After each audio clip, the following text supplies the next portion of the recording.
A descoberta da radioatividade aconteceu por acaso, e hoje a gente vai entender como isso aconteceu, replicando o experimento de Henri Becquerel.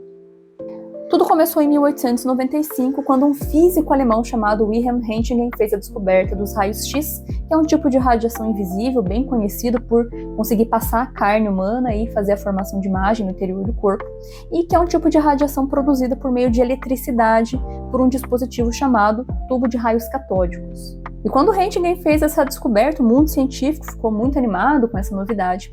E o físico francês Henri Becquerel começou a se perguntar se esse fenômeno de emissão de um tipo de raio invisível poderia ser reproduzido de outra forma que não por um dispositivo elétrico, ou seja, se isso poderia ser emitido de forma natural por certos materiais. E o Becquerel se fez essa pergunta porque ele trabalhava justamente com materiais fluorescentes, que são aqueles materiais que brilham no escuro quando eles são estimulados por luz.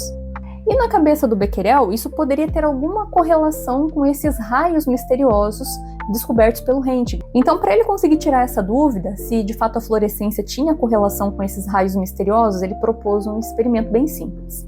Ele pegou sais de urânio, que de fato são fluorescentes, ou seja, brilham no escuro quando estimulados com luz, e ele colocou em cima de uma chapa fotográfica. E aí, ele pegava essa chapa fotográfica com o sal de urânio e deixava no sol. Porque na cabeça dele, o sol iria estimular a fluorescência e isso, por consequência, iria ativar aquele filme fotográfico. E assim ele fez por vários dias e, de fato, havia uma presença de mancha naquele filme. Mas teve uma época em que o céu de Paris ficou nublado por muitos dias, ele não conseguiu replicar o experimento, guardou tudo na gaveta e esqueceu lá por um tempo. Mas ele resolveu, em um dado momento, quando ele lembrou que aquilo estava lá, ele fez a revelação daquele filme. Para surpresa dele, havia uma mancha naquele filme fotográfico, indicando que aquela radiação que saía daquele material não era correlacionada com fluorescência. Outro fenômeno estava acontecendo no interior daquele material que era responsável por emitir aqueles raios misteriosos desconhecidos até o momento.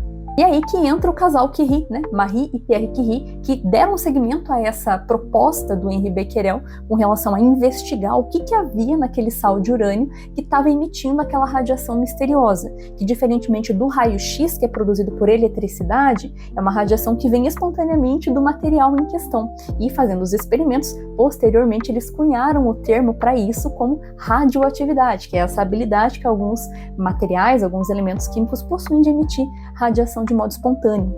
E os tipos de radiações emitidas por esses fenômenos são bem diversos, como radiação alfa, beta, gama. Cada uma delas tem características próprias, por assim dizer, mas realmente tem uma similaridade, de fato, com o raio-x, porque são consideradas radiações de alta energia, radiações que nós chamamos de ionizante. E por fim, o Becquerel pôde concluir que fluorescência e radioatividade são fenômenos distintos, embora eles possam se correlacionar eventualmente, porque a emissão de radiações por meio da radioatividade pode estimular a fluorescência, mas não necessariamente a fluorescência vem por meio de materiais radioativos. Existem muitos materiais que são fluorescentes e que podem ter estímulos de luz, que já vai ser o suficiente para produzir o fenômeno.